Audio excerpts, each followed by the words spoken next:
Alô, boa noite. Estamos iniciando mais um palco por aqui pela RDA Brasil. Este é o nosso terceiro programa. Já tivemos bons papos por aqui. Eu e o Fernando Rosa, eu aqui em Florianópolis, Fernando Rosa em Brasília. E o nosso convidado fala da onde, hein, Fernando? Vou botar já o Oi. Fernando no ar aqui para a gente saber onde é que nós andamos exatamente, né? Fernando Rosa, você em Brasília e o nosso convidado, hein? Eu não mostrei ainda o convidado, hein? É, bom, para alguns ele vem da capital do rock, para outros ele vem da capital do sertanejo. Sei. Tá. Ele é de Goiânia. É de Goiânia. Tá, eu É. vou, eu vou fazer um suspensezinho, né? E ele é o que exatamente, hein? Não tô mostrando, hein? Cara, esse cara é uma das grandes figuras da cultura underground independente brasileira. Tá certo. Eu conheci o Márcio como vocalista da banda Mechanics, Hum, grandes shows. É um baita vocalista, um showman de primeira qualidade. Ele foi fundador do selo Monstro, que deve ter lançado uns 150 discos independentes. Ele organiza um festival chamado Goiânia Noise também, que é muito, muito grande, tem uns 20 anos mais, né? hum. E sempre teve uma outra atividade que eu fui conhecer mais recentemente, quer dizer, conhecer e prestar atenção, que é essa coisa ligada aos, digamos assim, para simplificar, a cultura de quadrinhos, né? Mas quadrinhos no sentido não da Turma da Mônica, quadrinhos no sentido de cultura, digamos, mais para Robert Crumb do que para a Turma da Mônica. Tá Então é bom, um cara pessoal. muito Tá bom. ligado. Eu não vou mais fazer suspense. Eu vou mostrar o nosso convidado. Ele está conosco aqui. Este é o monstro. Este é o Márcio. O Márcio Júnior. Está aí para todo mundo ver. O Márcio que está conosco é o nosso convidado. E, bom, o Fernando vai fazer um resumo do currículo do Márcio, né? Do que ele já fez para nos contar um pouquinho só da sua história. O que o Márcio andou aprontando, hein, ô Fernando? Conta pra gente aqui enquanto a gente mostra a todo mundo.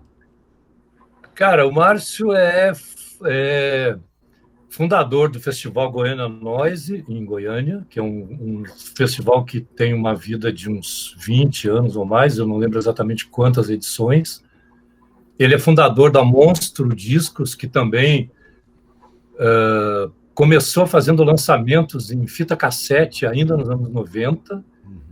e ela existe hoje ainda, e deve ter lançado uns 150 títulos, eu acho, Sim. nesse período todo. Ele é vocalista de uma banda chamada Mechanics, também de Vocalista. longa existência, e é um baita frontman. Aham. E acho que mais recentemente ele se envolveu de uma maneira mais intensa com o mundo para simplificar, para as pessoas entenderem, o mundo dos quadrinhos, digamos assim. Tá. Mas como eu falei antes, não o mundo dos quadrinhos do ponto de vista da Mônica, da Turma da Mônica, mas os quadrinhos mais para o lado mais alternativo, né? Os bad amigos da E tem Mônica. produção. Os amigos que o pessoal não conhece da Mônica, tá certo? Ele está mais pro Cascão do que pro Cebolinha, digamos Isso, tá assim. certo, tá certo. Pô, não me fale Cebolinha que hoje o ministro andou mal para explicar o negócio de Cebolinha. Mas vamos então falar com o Márcio. O Márcio é chargista, mas como ele é chargista normalmente não tem voz, né? Ele só escreve, só desenha e se expressa pelo desenho. Mas o Márcio é um vocalista de banda, pelo amor de Deus. Tudo bem, Márcio? Tudo ótimo. Prazer estar aqui, participando do programa. Meu grande amigo aí e herói, Fernando Rosa, também uma figura lendária aí do underground, da música alternativa brasileira. Vamos bater papo aqui e falar mal de quem precisa. Tá certo. Pô, Fernando, tu não tinhas me dito que tu eras herói, hein? Eu não sabia. Pensei que tu era um monte de coisa, mas a herói também eu não sabia. Poxa, Fala isso Herói, por aí. pô. Aí, herói, cara. tá certo. Então, não, se tu tá dizendo é verdade, pô. Aliás, esse homem Verdade aí tem tudo pra absoluta. ser herói mesmo. Tem tudo para ser herói mesmo. Bom, ô Márcio, nos conta um pouquinho do teu trabalho neste momento. Tu tá em casa, como todo mundo, né?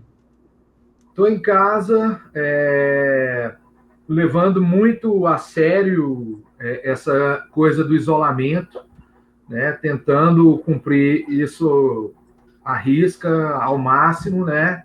Um momento muito complicado, porque, assim, além da dificuldade natural que a gente enfrenta, e que o mundo todo enfrenta,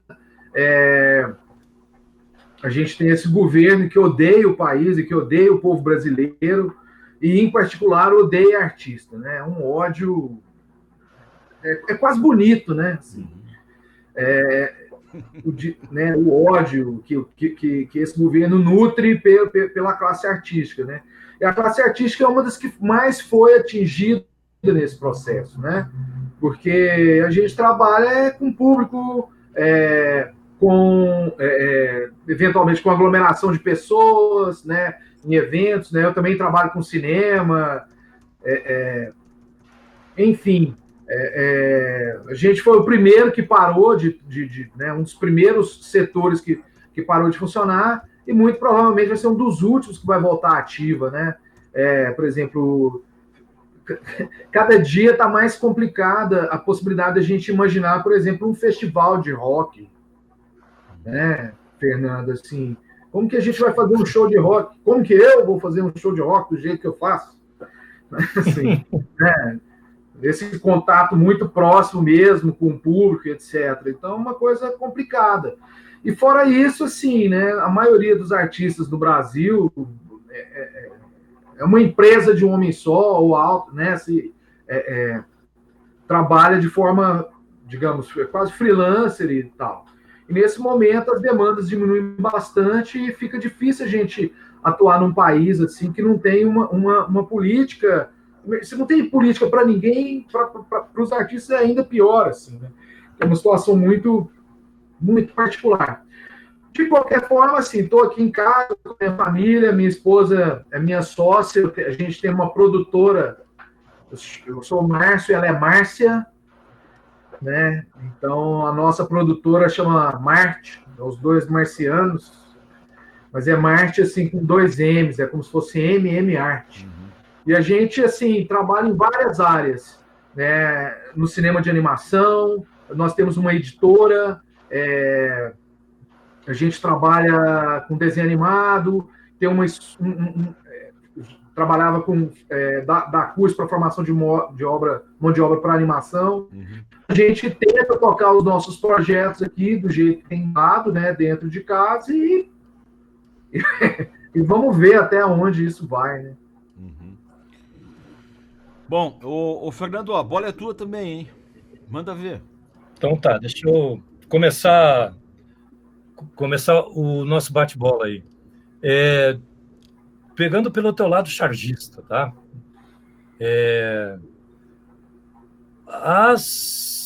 A história, ela é contada de várias maneiras, né? É contada por escritores, jornalistas, sei lá, cineastas, etc. Mas tem um detalhe que eu queria que tu explorasse mais, assim. Eu tenho percebido que hoje,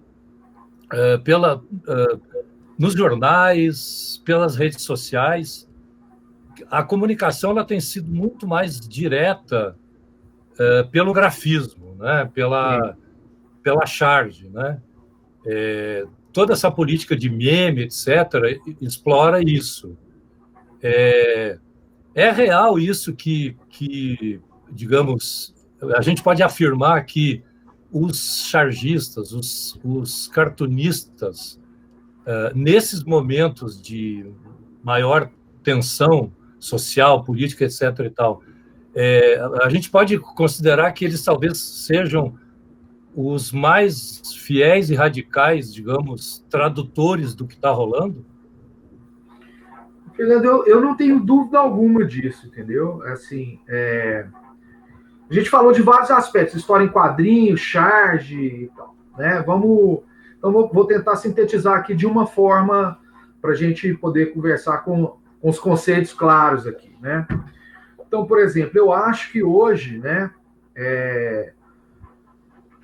o Brasil hoje, para mim, a grande expressão do momento, a grande tradução e o grande dedo na ferida, né, que está colocado hoje nos veículos de comunicação, né, tem sido principalmente através dos quadrinistas, dos cartunistas, dos chargistas. Se você pegar, por exemplo, né, assim, a gente estava falando de um exemplo aqui, sei lá, a Folha de São Paulo, né, que é sempre esse bate-a-sopra, né? Assim, acende uma vela para Deus e outra para o diabo, e fica naquele negócio ali e tal. É uma.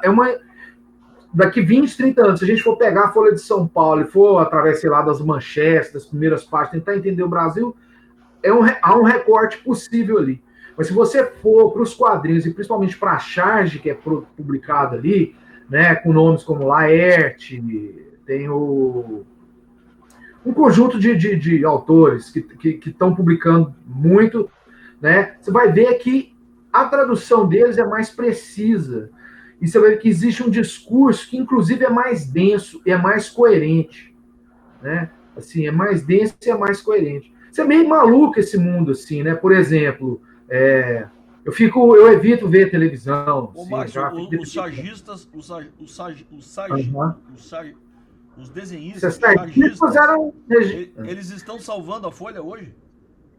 Eu não sei se eles estão salvando a Folha, eu não acompanho a Folha, assim, eu acho que, assim, mas, na verdade, ali você tem uma reflexão mais profunda e mais honesta do que em qualquer outro lugar de qualquer jornal. Esses caras estão produzindo uma reflexão que é, ao mesmo tempo, mais profunda e mais honesta. Ela é mais imparcial. Ela corre mais riscos, inclusive. Mas ela é uma reflexão que, inclusive, foge desse interesse. O pessoal tem um papo, defesa do jornalismo, etc, etc. Como se o jornalista também não fosse parte da sociedade, não tivesse submetido à luta de classes, aos interesses, né? O cara trabalha no jornal e está subordinado ali ao dono do jornal, ao dinheiro do Estado. Deixa eu te provocar, então. Os chargistas, eles têm um grau de liberdade, eles conseguem fazer uma tradução que eu acho que é mais, digamos assim, honesta e mais direta disso. Eu acho que eles são a grande crônica desse momento político hoje do Brasil, está nisso, na charge e na tira de humor. Entendi. Tá, o que eu ia te perguntar é o seguinte, é que se esse pessoal, se o chargista está fazendo isso, ele não está integrado, então, nessa redação que assopra e bate, como tu está falando. Ele fica transgredindo o tempo inteiro o próprio jornal, é isso? O tempo todo. Tanto que os caras perdem emprego com muita facilidade, né? Você vê, assim, por exemplo, a Folha que readmitiu, mas uma figura de primeira importância na cultura brasileira, igual o Jaguar, foi despedido depois de quanto tempo, cara? O Jaguar ser demitido. Vocês estão de gozação, né? Então, assim, como que se demite um cara igual o Jaguar? Agora, sim, tem uma outra questão. A internet acabou se tornando um veículo também. Porque os jornais, primeiro que a gente tem poucos jornais em circulação. Segundo, que nos jornais, essa parte de quadrinhos só tem diminuído, se não zerado, e a própria charge também está numa espécie de caminho de extinção. Então, nós temos vários talentos que migraram para a internet. Então, hoje, por exemplo, se eu quiser saber o que está acontecendo, né, a primeira coisa que eu faço é entrar ali numa rede social e ir atrás dos cartunistas. Esses vão me dar, né? Eu vou ver lá através do Jean Galvão, vou ver através da Laerte, vou ver através do Luiz G, vou ver através do Bruno Aziz, lá de Salvador, eu vou ver através do Galvão, que era daqui de Goiânia, e é um cartunista que hoje mora aí, está há mais de 15 anos radicado em Floripa, que faz algumas das tiras, chama Vida Besta, uma das tiras mais interessantes e lida com política, mas também com comportamento. Recomendo a todo mundo aí, procura aí na internet, Vida Besta. O Galvão, que é daí de Floripa, está dando um recado cotidiano sobre a situação que a gente está vivendo hoje. Então eu vejo isso hoje, assim, tem esse campo privilegiado que nós temos grandes artistas produzindo esse material. Por outro lado, também, estava falando com o Fernando, assim, antes, tem um fenômeno que é duplo, assim, também, né? de um lado você tem essa charge e uma história em quadrinho, fica envaidecida aí, o Fernando falou, o Márcio é mais pro lado do Crumb do que pro do Maurício de Souza. Claro. Senão a gente nem era amigo, né, Fernando? Provavelmente. Então, Nem assim, tu, porque a história em quadrinho, a história em quadrinho é uma linguagem, né? Ela é uma linguagem. É igual você falar literatura, cinema, artes plásticas, música, tem lá a história em quadrinho. A vida cabe dentro da história em quadrinho. Então, existe história em quadrinho adulta, para criança, pornográfica, erótica, violenta, política, etc, etc. Né? E nós temos, assim, no Brasil isso também. A gente tem esse pessoal de um quadrinho mais maduro e mais autoral, também dando uma grande contribuição para esse momento e criando obras incríveis. E do outro lado, a gente tem um bando de bocó, nerd aí, que está nessa onda reacionária e que, não coincidentemente, geralmente são fãs de super-heróis. Né? Então a gente tem esse outro lado também. Sendo que o super-herói é, obviamente, um conceito absolutamente fascistoide, né? Um cara que veste uma máscara, né? Eu adoro uma definição do Batman, assim. Eu gosto de ler gibi do Batman, mas o Batman, o que ele é? O Batman é um rico que veste uma máscara e sai à noite para bater em pobre. Beleza. A história do jornalismo brasileiro, ela é muito ligada ao cartunismo, né? Vem desde a última... Aliás, desde os anos, sei lá, 30, 40, mas, assim, a minha memória puxa um pouco pela última hora, nos anos 50 e comecinho dos anos 60, e principalmente nos anos 70 e um pouquinho dos 80 também, o Pasquim, né? Sim. Então, ali foram revelados muitos nomes. Tu, inclusive, antes, tu citou o Jaguar, etc. Hoje, quem são os caras legais, assim, que tu destacaria? Olha só, eles estão, como eu disse, majoritariamente na internet. Falei do Galvão, que eu acho excelente. Tenho um cara do Rio também, que eu acho, dois, né, que são excepcionais também. Um que é o Lafa, o Daniel Lafayette. Esse eu acho que merece muita atenção o que ele faz. Tenho também do Rio o André Dahmer, né? O André Dahmer também tem uma crítica muito incisiva. Temos vários, tem o Alves, tem quem mais? E tem os caras da antiga também, né? Que estão em plena atuação. Por exemplo, o Luiz G, que é desse período, esses caras publicaram até no Pasquim e tal. E tem e para mim, assim, que ultrapassa esse campo do quadrinho, da charge, e que se materializa para mim como uma das maiores artistas do Brasil é a Laerte. Assim, né? A Laerte tem feito a coisa mais poética e ao mesmo tempo mais complexa, de uma crítica absolutamente contundente e de uma tomada de partido sem ser um mero partidarismo barato, panfletário, assim, sabe? Assim, quer dizer, você tomar partido sem, digamos... E o Laerte é contemporâneo, não faz né, propaganda, cara? entende? Não faz propaganda. Tá todo dia ali entregando uma obra de arte pra gente. E o Laerte, o Márcio, ele é contemporâneo. Eu nasci vendo o Laerte. Eu tenho até hoje um caderno do Laerte do movimento sindical que a gente usa até hoje, em qualquer publicação que se faça. Ele fazia desenho para todo mundo, né? Claro. E depois, inclusive, eu moro aqui no Sul, tive algumas idas para Brasília, São Paulo, mas a gente não entende muito bem, né, a mensagem do Laerte para Laerte, né?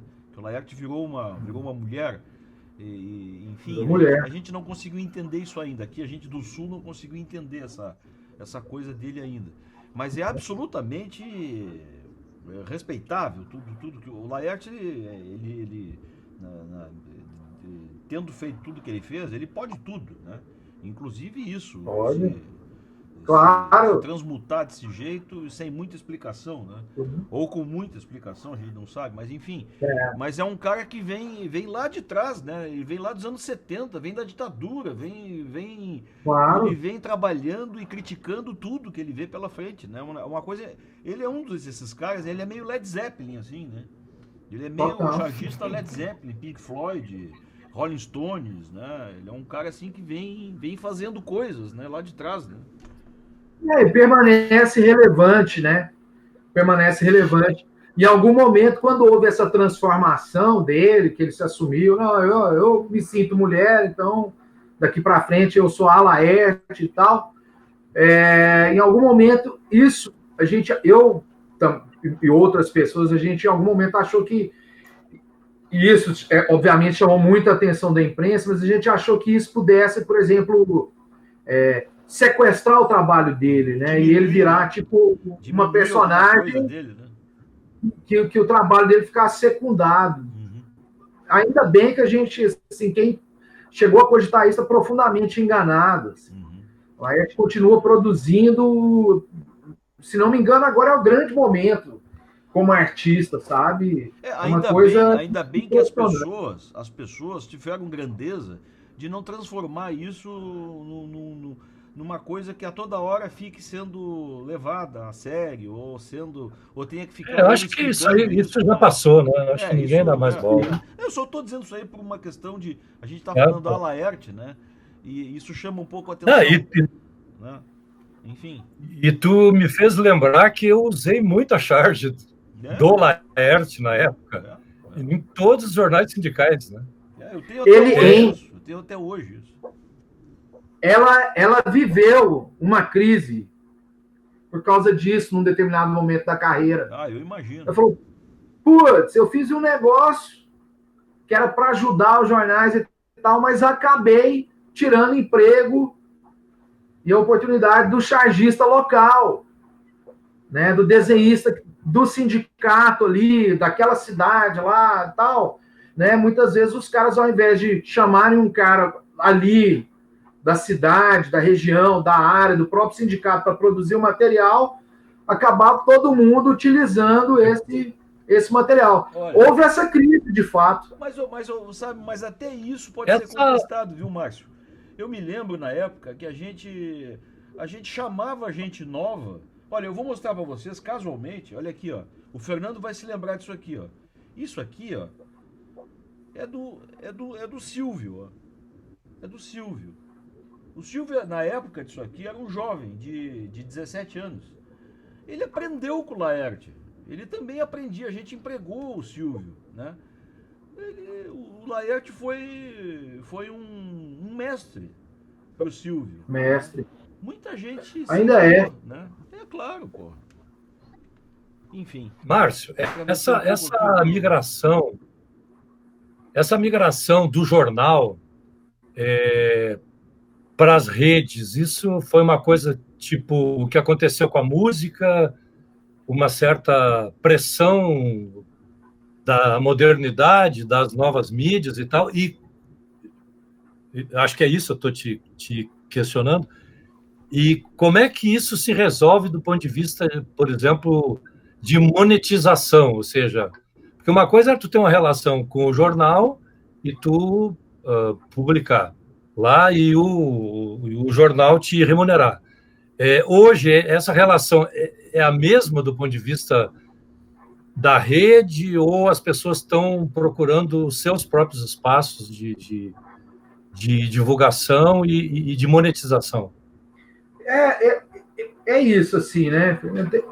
Tem os prós e os contras dessa história toda. É uma contingência, né, que está colocada. Né? Assim, por exemplo, hoje é possível um cara... Antes, você estava restrito a ter acesso aos veículos, né? Ou você trabalhava para um jornal, ou você trabalhava para uma editora, e se você não tivesse no jornal ou numa editora, a sua situação ficaria relativamente complicada para ser um artista em determinada área, por exemplo, isso, quadrinho, cartão, etc. A gente vive um momento agora onde a internet propicia um contato mais direto com um público em potencial. Você pode encontrar o seu público ali na internet, né? Formar um público ali, uma base de leitores ali que se interessam pelo seu trabalho, e para depois, em algum momento, a partir da sua projeção, você ir criando artifícios de monetizar um pouco a realidade da música independente, que a gente conhece muito bem, né? Se há 1000 anos atrás, assim, ou o cara tinha uma gravadora ou nada, né? Depois surgiram as independentes, e agora o cara, às vezes, nem precisa de uma gravadora independente, ele já toca tudo sozinho aqui e tal. Isso tem esses lados, assim, né? Mas, a bem da verdade, cara, eu sou um sujeito, digamos, anacrônico, e eu acho que eu, assim, eu queria que não existisse internet, não, cara. Isso aí lascou tudo, cara. Isso aí ferrou geral, cara.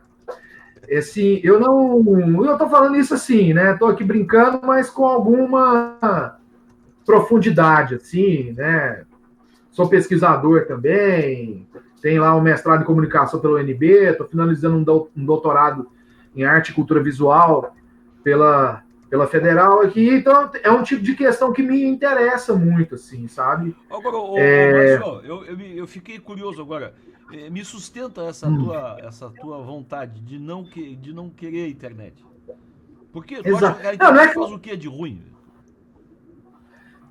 Cara, primeiro que ela, parafraseando Humberto Eco, ela deu voz a uma legião de imbecis. Então isso é uma coisa dramática, cara. Isso é uma coisa dramática. Isso é uma certeza, assim, né? Com toda certeza é uma coisa meio idiota, mas assim, você acha mesmo que essa pulsão de morte, esse elogio à estupidez e à ignorância, né, por exemplo, de um bolsonarista, isso seria possível se não tivesse esse negócio das redes? Se não tivesse as redes, esse cara nem eleito tinha sido, bicho. Nem eleito ele tinha sido. Era impossível, entendeu? Porque assim, as redes, elas criam uma circunstância, assim, né, que elas têm um poder próprio, assim, porque ela não é só que ela dá voz pro imbecil, pro idiota, ela articula o cara ouve o eco da ignorância dele, porque isso reverbera entre outros ignorantes, né? E na condição de ignorante, de idiota, antes, ele não tinha essa capacidade de articulação. O idiota era um idiota, ele ficava lá cumprindo o papel de idiota dele, né? E à medida que ele virou blogueiro agora. Assim, sabe? Os processos civilizatórios avançam, assim, por exemplo, né? O que é? Há 10 anos atrás, quem teria coragem de fazer uma piada racista no Brasil? 10 anos atrás, 10. Ninguém, cara. Hoje a piada racista é ser secretário. É isso, cara. Você tá entendendo? Então, assim, aí aquele cara que era um idiota, que na ignorância dele, no preconceito dele, ele estava coibido por um avanço da sociedade, o cara encontra um bando de jumenta aqui na internet, reverbera esse negócio e vai se articulando ali. Então, assim, isso é um negócio muito dramático. Olha, uma vez, Henrique Fernando, só para terminar esse papo meu, era o seguinte, assim, eu acordei num hotel desses de madrugada, liguei a televisão, tava um filósofo, eu não lembro quem era lá, e tal, o cara falou o seguinte, olha, o que no planeta Terra é da ordem dos bilhões, que tem bilhões de seguidores. É pouca coisa, cara. O que tem bilhões de seguidores? É o cristianismo, o Islã e o Facebook, velho. O Facebook tem dono. Isso não tem regulamentação para nada. A gente é um catálogo de alma para esses caras. Essa eleição que foi ganha em cima de medo e de ignorância por causa dos dados que esse tipo de gente vende, sabe? Então, cara, esse negócio da internet é um debate interessante, assim. Eu vou te dar um outro exemplo por um outro lado, assim. Em 98, eu morava em Brasília e eu queria fazer um fanzine aqui em Brasília. A ideia dos anos 90, de fazer um fanzine sobre música, aquela coisa e tal. Eu aprendi a operar o FrontPage 98, que era um programa de edição e tal, né? Aí eu montei um fanzine no FrontPage, fui numa dessas gráficas de conveniência e imprimi uma prova. Eu tenho até hoje guardado. Bem pequenininho em cima, quer dizer, tinha lá tudo, as matérias e tal, mas na frente tinha um mini editorial que dizia assim, o futuro é da internet. Quando eu vi aquilo impresso, e tinha umas 5 linhas, isso que eu escrevi, né? Quando eu cheguei em casa e olhei para aquilo, eu falei, caralho, o que eu estou fazendo com esse papel na mão, se eu mesmo estou dizendo que o futuro é da internet? Isso é o capítulo 1. Capítulo 2. Aí eu aprendi a operar não só o FrontPage, mas operar a internet.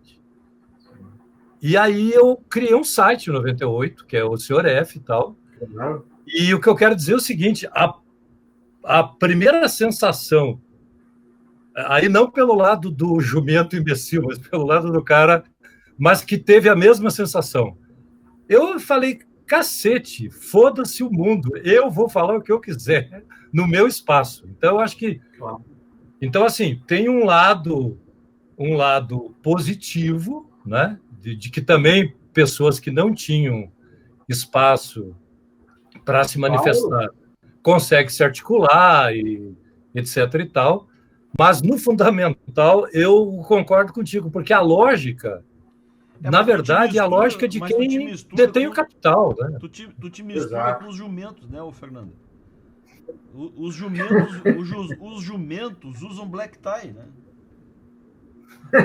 Mas não tem problema, eu tenho 5 mil seguidores no Facebook, expurguei todos os bolsonaristas. É isso, cara. É muito doido, né, bicho? É uma loucura. Esse debate é profundo. Tem um cara que eu gosto muito, que é o Willem Flusser, né? Que é um já falecido, um pensador, filósofo brasileiro, germânico e tal. O Flusser tem ele anteviu mesmo a parada, sabe? Tem um clássico dele, o livro, que é a Filosofia da Caixa Preta e tal. Ele fala o seguinte, olha, na era industrial, né, o trabalhador operava a máquina. Ele operava a máquina, né? No mundo digital, é a máquina que nos opera. Então, mesmo quando eu estou lá, criando um conteúdo independente, e eu entro ali no Facebook, e divulgo o meu trabalho, divulgo o trabalho dos meus parceiros, e venho aqui para bater esse papo com vocês, porque a gente acredita que essa ideia é importante, que ela vai chegar nas pessoas, ela pode ser transformadora. Ao mesmo tempo disso, nós estamos sendo operados por essa máquina. Sim. Isso é uma contradição casca grossa e que a gente tem que lidar com ela todo dia. Nós estamos gerando conteúdo, informação de graça. Agora, não, isso é o mínimo, Márcio, né? A gente já tá falando aqui há mais de meia hora. Eu preciso arrancar de ti uma frase. O Fernando me ajuda, Fernando. Como é que tu faz para fazer o teu trabalho na internet, apesar dos jumentos? Mas é porque né, assim, a gente vai pescando os não jumentos, né, cara? O nosso trabalho é aglutinar essa turma aí, né? O nosso trabalho é aglutinar essa turma aí, né? Assim, quer dizer, não é que todo mundo que está na internet seja estúpido, escroto. Pelo contrário, esse é outro drama, inclusive. Assim, eu sou daqueles que acredita que a sociedade tem mais gente legal do que escroto, né? Quando eles falam aí que esse Bolsonaro ainda tem os 30%, eu não acho que seja 30%, sabe? Eu acho que é menos. Mas é uma coisa escandalosa e potencializada pelas redes, né? E que tem um grande capital por trás. Então isso fica parecendo que é maior que... Sabe? É uma coisa muito contraditória, assim, que a gente tem que lidar com isso, assim. O que eu tento fazer, que é o que eu acho que você tenta, o Fernando tenta também, é criar massa crítica e estabelecer uma contraposição. Falar só, bicho, sim, o mundo não tem que ser esse, cara. Não tem que ser esse. A gente não tem que ter essa vida ridícula, patética, medíocre do caralho. Assim. né? A gente é capaz de coisa grande, cara, né? A gente é capaz de até de ficar à toa, né? Então, assim, cara, o nosso esquema é esse, é tentar aglutinar gente e trocar essa ideia com essas pessoas, criar massa crítica, apontar caminhos, assim, né? Isso que o Fernando falou, por exemplo, foi super importante quando ele foi lá e criou o portal do Senhor F, fez um monte de coisa e tal e tal. Num dado momento a gente se encontra ali, né? A gente lá na mostra e tal, com o Senhor F, e faz uma articulação grande, política, super importante aí no país, para isso que a gente acredita muito, que é a música autoral no Brasil, né? Márcio, mas é isso. Com a permissão do Fernando, que também toca esse programa aqui, eu te proponho o seguinte: a gente tá na reta final do programa. Eu vou te contar aqui o que eu escrevi de importante para mim, né, no meu ver, do que tu dissesse nesse programa. E aí eu quero que tu faça uma frase, depois de tudo que tu dissesse.